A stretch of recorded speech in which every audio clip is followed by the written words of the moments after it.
सभी का मैं हृदय से अभिनंदन करता हूं।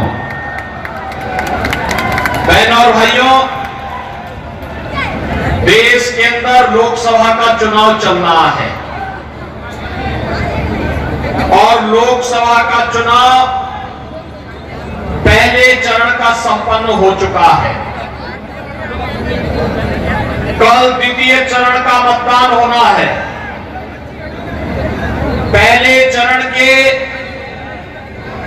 21 राज्यों के 102 लोकसभा सीटों पर जो चुनाव के रुझान हैं, वे रुझान बताते हैं कि पूरे देश के अंदर एक ही आवाज गूंज रही है और वो आवाज है कि फिर एक बार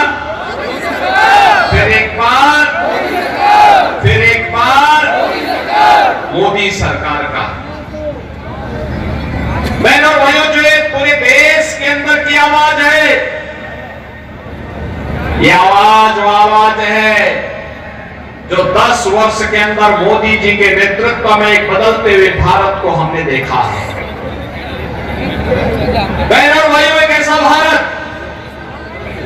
जिस भारत का दुनिया के अंदर सम्मान है, जिस भारत के अंदर सबको सुरक्षा है, सीमाएं सुरक्षित हैं, आतंकवाद और नक्सलवाद को उसकी सही जगह पहुंचाने का काम किया गया है। विकास के बड़े बड़े कार्य हो रहे हैं। गरीब कल्याणकारी योजनाओं का लाभ बिना भेदभाव के समाज के प्रत्येक तबके को प्राप्त हो रहा है। बहनों और भाइयों, गरीबों के नाम पर आने वाले, जाति के नाम पर शासन करने वाले लोगों ने कभी भी गरीब को उसका हक देने का काम नहीं किया। मोदी जी ने 10 वर्ष के अंदर जो प्रयास किए, इन 10 वर्षों के प्रयासों का परिणाम है कि 25 करोड़ लोग गरीबी रेखा से उभरे हैं। 80 करोड़ लोग फ्री में राशन की सुविधा का लाभ प्राप्त कर रहे हैं। 60 करोड़ लोगों को आयुष्मान भारत में 5 लाख रुपए की स्वास्थ्य बीमा का कवर मिल रहा है और 50 लाख लोग, 50 करोड़ लोग देश के अंदर ऐसे हैं जिन गरीबों के जनधन अकाउंट खोल करके उन्हें शासन की योजना सीधे उनके खाते में पहुंच रही है। बहनों और भाइयों, 12 करोड़ किसानों को प्रधानमंत्री किसान सम्मान निधि का लाभ, 12 करोड़ गरीब घरों में शौचालय का निर्माण, 10 करोड़ लोगों में रसोई गैस का सिलेंडर वितरित होना, 10 करोड़ लोगों, 10 करोड़ महिला स्वयंसेवी समूह के माध्यम से महिलाओं को आर्थिक स्वावलंबन की ओर अग्रसर करना, 4 करोड़ गरीबों के मकान बन जाना और 2.5 करोड़ घरों तक बिजली पहुंचाने का काम मोदी जी के नेतृत्व में भारतीय जनता पार्टी की सरकार ने देश के अंदर हर गांव, हर गरीब, हर किसान, हर नौजवान और हर महिला के जीवन में खुशहाली लाने के लिए किया।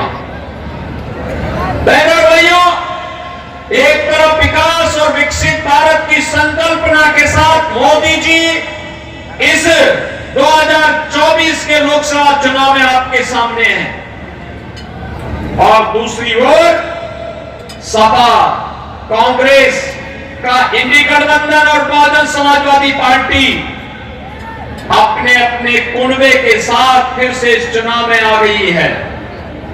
चुनाव के पहले लोग दिखाई नहीं देते, चुनाव के दौरान आकर के तमाम प्रकार के राग अलापते हुए दिखाई देते हैं। मैं पूछना चाहता हूं बहनों और भाइयों, आप लोगों से मैं पूछना चाहता हूं आपसे, एक बार समाजवादी पार्टी से पूछिए कि समाजवादी पार्टी एक तो बात कहे कि जब अयोध्या में प्रभु श्री राम लला की 500 वर्षों के बाद प्राण प्रतिष्ठा की बात आई तो कांग्रेस और समाजवादी पार्टी के लोगों ने कार्यक्रम का बहिष्कार क्यों किया? क्या अयोध्या में रामलला का भव्य मंदिर नहीं बनना चाहिए था क्या? आप राम मंदिर के पक्ष में हैं या विरोध में? आप पक्ष में है ना? राम मंदिर बनना चाहिए ना? समाजवादी पार्टी ने या कांग्रेस ने विरोध किया। बहनों और भाइयों, मुझे एक बात बताओ, क्या सपा को कांग्रेस के साथ गठबंधन करना चाहिए था क्या? अच्छा, जो कांग्रेस कहती है कि राम और कृष्ण हुए ही नहीं, यानी राम के अस्तित्व को भी ये झुठलाते हैं, भगवान कृष्ण के अस्तित्व को भी झुठलाते हैं, और फिर भी समाजवादी पार्टी जबरदस्ती कांग्रेस के गले में हार बनना चाहती है। ये तो है इनके हाल। और ये किसके लिए? आपने कल कांग्रेस के एक महत्वपूर्ण नेता के सलाहकार के वक्तव्य को आपने पढ़ा होगा। उन्होंने क्या वक्तव्य दिया? उन्होंने वक्तव्य दिया, उनका वक्तव्य है कि देश के अंदर कांग्रेस नेतृत्व की सरकार आएगी तो विरासत टैक्स लगाएगी। बहन और भाइयों, ये विरासत टैक्स क्या है मालूम है आपको? ये विरासत टैक्स है कि आपके बाप दादों ने जो संपत्ति अर्जित की है, इस संपत्ति के बाद आधी संपत्ति कांग्रेस और समाज के लोग हड़प लेंगे। आपको संपत्ति से वंचित करने का एक कुत्सित प्रयास। दूसरा, इनके द्वारा कहा जा रहा है, कल कांग्रेस के लोगों ने कर्नाटक के अंदर क्या किया? कर्नाटक में कांग्रेस की सरकार है, उन्होंने कहा ओबीसी के आरक्षण में उन्होंने 32% आरक्षण बहन और भाइयों मुस्लिम लोगों को दे दिया। यानी कांग्रेस ओबीसी के, पिछड़ी जाति के लोगों के आरक्षण को डकैती डालने का काम कर रही है, उसको बांटने का काम कर रही है। और ऐसा नहीं कि पहली बार हो रहा है। याद करिए, जब कांग्रेस नेतृत्व की यूपीए सरकार थी और सपा और बसपा दोनों कांग्रेस नेतृत्व की यूपीए सरकार का समर्थन कर रही थी, उस समय क्या आलम था? उस समय उन्होंने एक जस्टिस रंगनाथ मिश्रा कमेटी गठित की थी। उस कमेटी ने संस्तुति की थी कि मुसलमानों को भी पिछड़ी जाति में, अनुसूचित जाति में शामिल करके आरक्षण का लाभ जो पिछड़ी जाति के लोगों को मिल रहा है उनमें से कुछ को कटौती करके मुसलमानों को दे देना चाहिए, कुछ को अनुसूचित जाति को दे देना चाहिए। ये तो कांग्रेस नेतृत्व की मंशा थी। यही नहीं, सच्चर कमेटी की रिपोर्ट भी किसी बात की ओर इंगित करती है। ये भी कांग्रेस ने गठित की थी। और आज जब कांग्रेस आई है तो कांग्रेस यही कहती है, फिर से कांग्रेस यही कह रही है कि आएंगे तो देश के संसाधनों पर फिर से मुसलमानों का अधिकार हो, इसकी वे वकालत करेंगे। बहनों और भाइयों, यहाँ का हिंदू कहां जाएगा? यहाँ की अनुसूचित जाति, जनजाति के लोग, पिछड़ी जाति के लोग कहां जाएंगे? बाबा साहब भीमराव अंबेडकर के संविधान को लोग अपमानित करना चाहते हैं। ये कांग्रेस और समाजवादी पार्टी के लोग देश की कीमत पर राजनीति करना चाहते हैं। और इसीलिए आपसे मैं कहने के लिए आया हूं, ये चुनाव केवल सामान्य चुनाव नहीं है बहन और भाइयों, देश के भाग्य को बनाने वाला चुनाव है।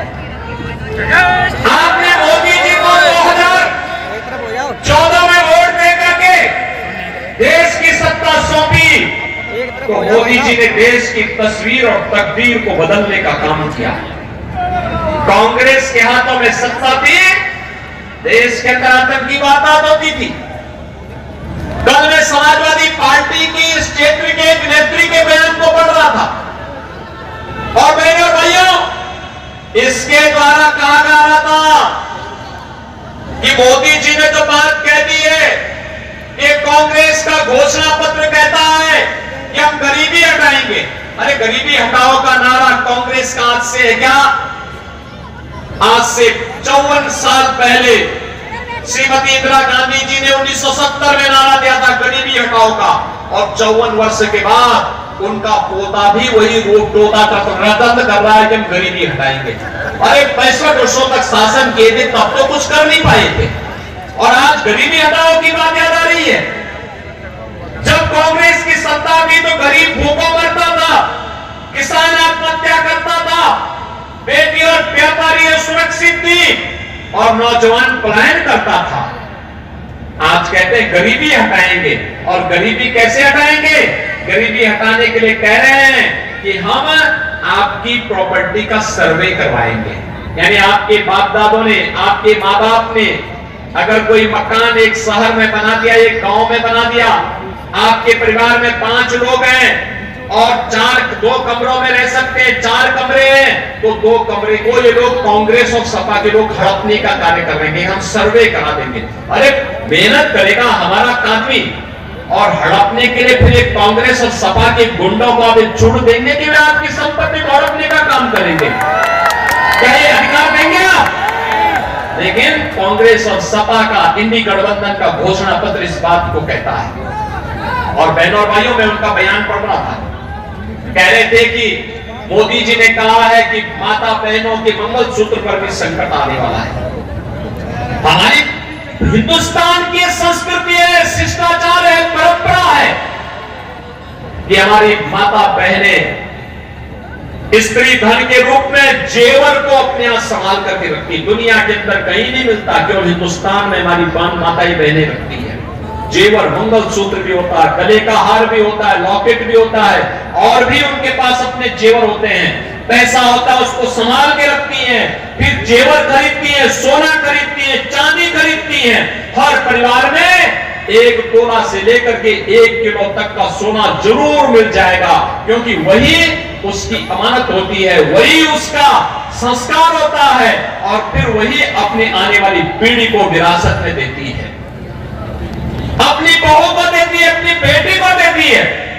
कांग्रेस के लोगों की बुरी दृष्टि उस पर है, और प्रधानमंत्री मोदी जी ने उसी ओर इशारा किया था। लेकिन बड़ा हास्यास्पद बयान यहां से समाजवादी पार्टी के नेतृत्व का आया। उनके द्वारा कहा जा रहा है कि मोदी जी, पुलवामा के शहीदों के जो विधवा है उनके मंगलसूत्र का क्या हुआ? बहनों और भाइयों, हम भी पूछना चाहते हैं समाजवादी पार्टी की नेत्री से, जिन राम भक्तों का लहू समाजवादी पार्टी की सरकार में अयोध्या में बहाने का कार्य समाजवादी पार्टी की सरकार ने किया था, और नौजवानों के परिवार की विधवाओं का क्या हुआ, उनके मंगलसूत्र का क्या हुआ? हम प्रश्न पूछना चाहते हैं बहनों और भाइयों, और एक प्रश्न आपको भी पूछना चाहिए। स्वर्गीय कल्याण सिंह जी ने अपना पूरा जीवन उत्तर प्रदेश के विकास के लिए और श्री राम जन्मभूमि के लिए समर्पित किया था। कल्याण सिंह जी की मृत्यु ही होता है, मृत्यु होती है। मुलायम सिंह जी की मृत्यु पर मैं स्वयं उनके पैतृक गांव में आया था, और सेठई में आकर के मैंने स्वयं वहां श्रद्धांजलि अर्पित की थी, क्योंकि वे उत्तर प्रदेश के मुख्यमंत्री के रूप में उनकी कुछ न कुछ सेवाएं तो थी। मैं आया था, मेरी पार्टी के लोग आए थे, प्रधानमंत्री जी ने शोक व्यक्त किया था, लेकिन स्वर्गीय कल्याण सिंह जी की मृत्यु पर समाजवादी पार्टी के अध्यक्ष और समाजवादी पार्टी की तरफ से कोई शोक संवेदना नहीं व्यक्त की गई। थोड़े और एक बहनों और भाइयों, स्वर्गीय कल्याण सिंह जी के साथ इस प्रकार का भेदभाव, और अभी आपने देखा होगा एक माफिया मरा था, उस माफिया के लिए खातिया पढ़ने के लिए समाजवादी पार्टी के लोग कैसे विरोध कर रहे थे, यह भी दृश्य आपने देखा होगा, वह भी दृश्य आपने देखा होगा। क्या उत्तर प्रदेश में इन माफियाओं को इसी प्रकार से, जैसे सपा की सरकार के समय में ये लोग व्यापारियों पर कार्य करवाते थे, बेटी की सुरक्षा में सेल लगाने का कार्य करते थे, क्या इस प्रकार की छूट मिलनी चाहिए? क्या मिलनी चाहिए? क्या नौजवानों के साथ खिलवाड़ करने की छूट मिलनी चाहिए? क्या? और मैं पूछना चाहता हूं फिर समाजवादी पार्टी की नेत्री से, वे जवाब दें इन माफियाओं के द्वारा गाजीपुर में भारतीय जनता पार्टी के विधायक कृष्णानंद राय समेत 6 लोगों की हत्या एक साथ की गई थी। एक साथ की गई थी। श्रीमती अलका राय भी तो हमारी विधायक थी। क्या उसके मंगलसूत्र की भी कभी चिंता हुई है समाजवादी पार्टी के लोगों को? जो लोग मारे गए थे कृष्णानंद राय के साथ शहीद हुए थे, उनकी विधवाओं का क्या हुआ? नंदकिशोर रुंगटा विश्व हिंदू परिषद के अंतरराष्ट्रीय कोषाध्यक्ष थे। नंदकिशोर रुंगटा के निर्मम हत्या कर दी गई थी। अपहरण करके निर्मम हत्या माफियाओं के द्वारा, समाजवादी पार्टी की सत्ता के समय के द्वारा, प्रश्रय माफियाओं के द्वारा कर दी गई थी। उनकी विधवा का क्या हुआ? और आपने प्रयागराज में राजू पाल और उमेश पाल की निर्मम हत्या के दृश्य को भी देखा होगा।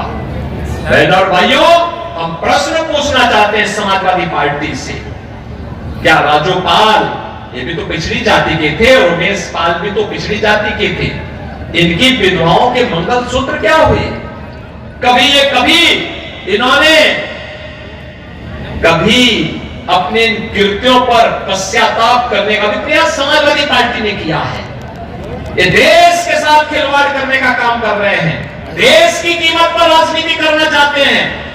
बहनों और भाइयों, आज हम सब आपसे यही कहने के लिए आए हैं, भारतीय जनता पार्टी देश के लिए राजनीति करती है। यह देश विकसित भारत के रूप में स्थापित हो, आत्मनिर्भर भारत बने। आत्मनिर्भर भारत बनेगा तो आत्मनिर्भर युवा बनेगा, आत्मनिर्भर महिलाएं बनेगी, आत्मनिर्भर किसान बनेगा, आत्मनिर्भर व्यापारी बनेगा और देश के अंदर खुशहाली आएगी। और मोदी जी इसी के लिए कार्य कर रहे हैं। लेकिन बहनों और भाइयों, मुझे देखकर क्या आश्चर्य होता है। अब मुझे बताओ, समाजवादी पार्टी ने जो टिकट दिए हैं, पहले समाजवादी पार्टी की सत्ता तो नहीं आती, कभी नहीं आती। तो प्रदेश की जनता ने ठुकरा दिया तो देश की जनता कहां पूछ रही है क्या? पूरे देश के अंदर, पूरे प्रदेश के अंदर समाजवादी पार्टी, पूरे देश के अंदर समाजवादी पार्टी कुल 63 से 64 या 65 सीटों पर चुनाव लड़ रही होगी, इससे ज्यादा सीटों पे चुनाव नहीं लड़ी।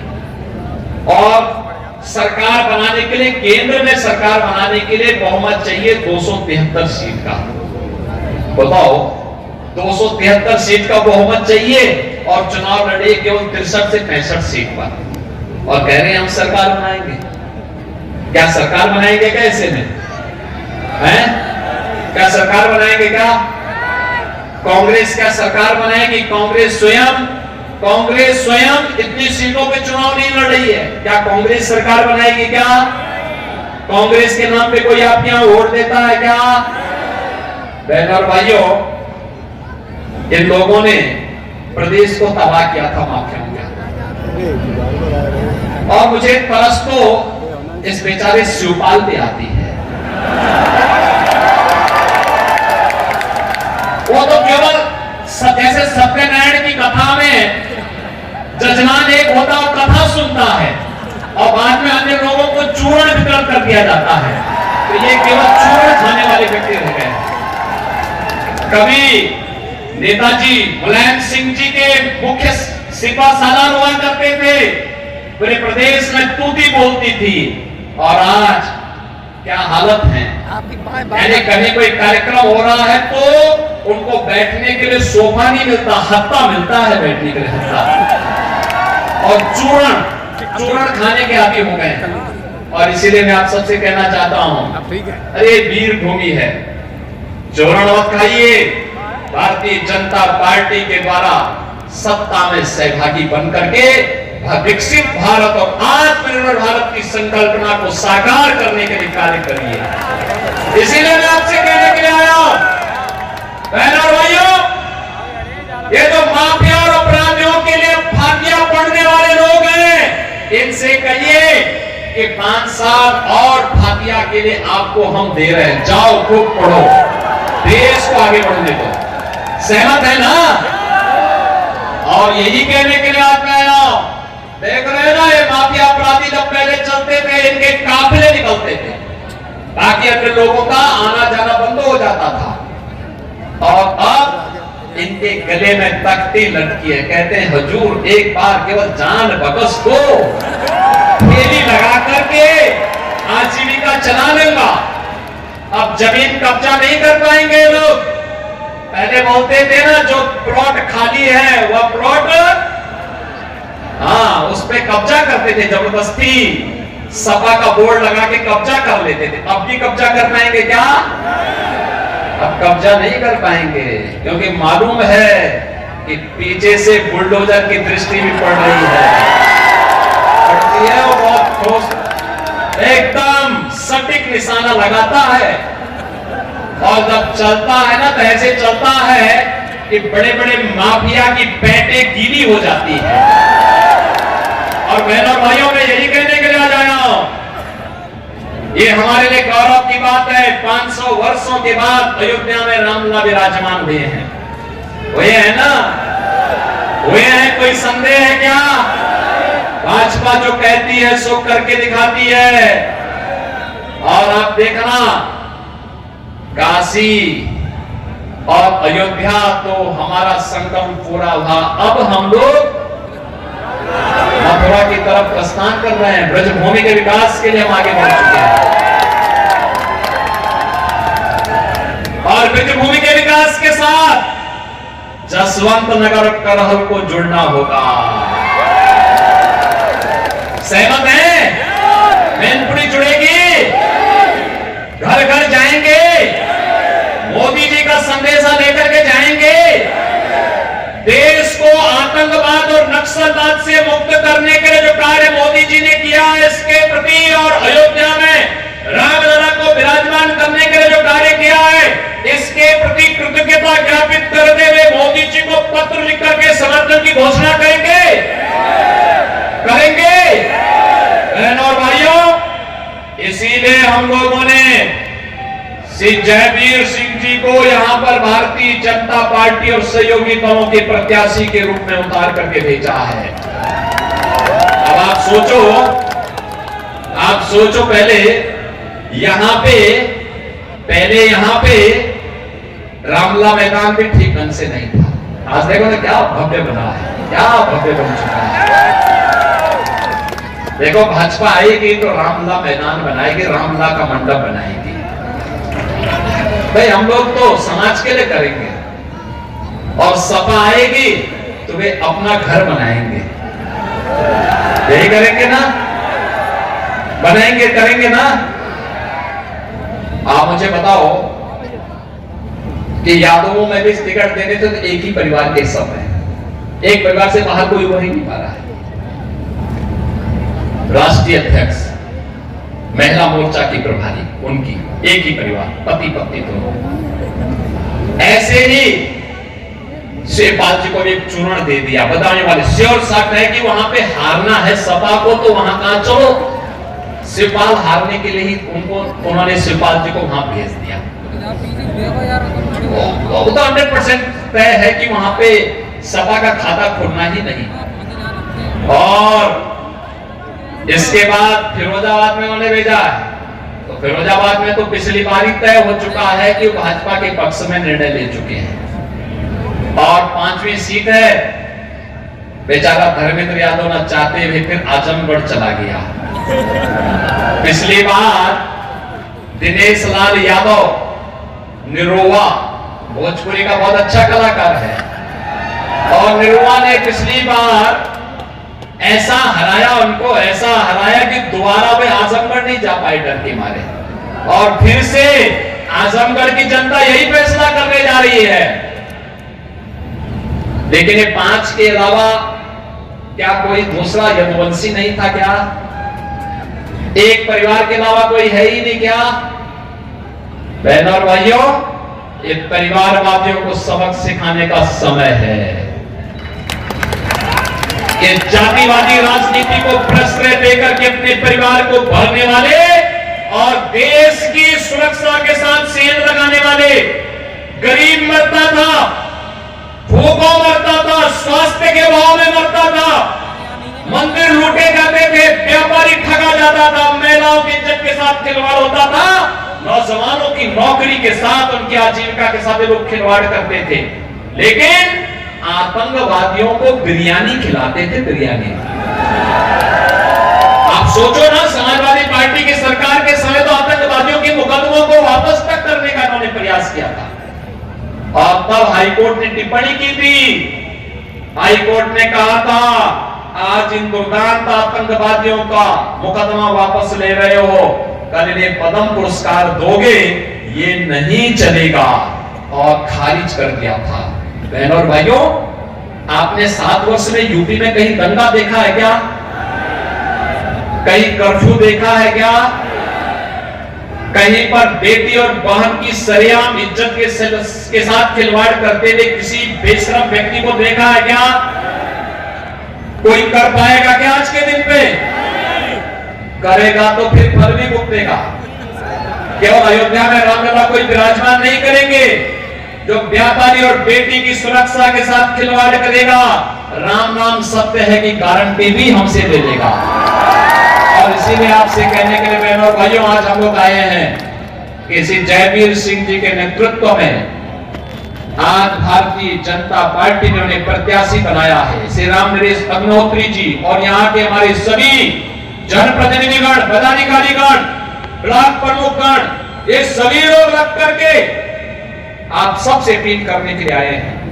बहनों और भाइयों, मैं आपसे अपील करूंगा, घर घर जाइए, मोदी जी का प्रतिनिधि बनिए, मेरी अपील भी घर घर पहुंचाइए, और स्वयं जयवीर सिंह बन करके भारतीय जनता पार्टी के पक्ष में मतदान करने के लिए आगे बढ़िए। हाँ, मतदान के लिए आगे बढ़िए।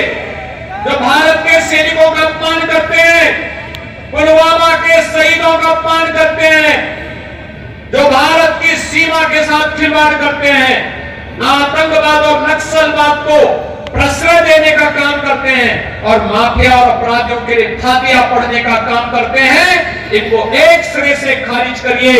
भारतीय जनता पार्टी को तीसरी बार सत्ता सौंपे और मोदी जी के नेतृत्व में एक आत्मनिर्भर, एक खुशहाल और एक विकसित भारत की परिकल्पना को साकार करने के इस राष्ट्र यज्ञ में सहभागी बनिए। यही अपील आप सबसे करने के लिए मैं विशेष रूप से इस जसवंत नगर विधानसभा क्षेत्र में आया हूं। सब लोग सहमत हैं? सब लोग सहमत हैं? पीछे वालों से पूछ रहा हूं मैं, सब लोग बताइए पीछे तक मेरी आवाज जहां तक पहुंच रही है, घबराइए मत, वहां तक मेरी आवाज पहुंच रही, दोनों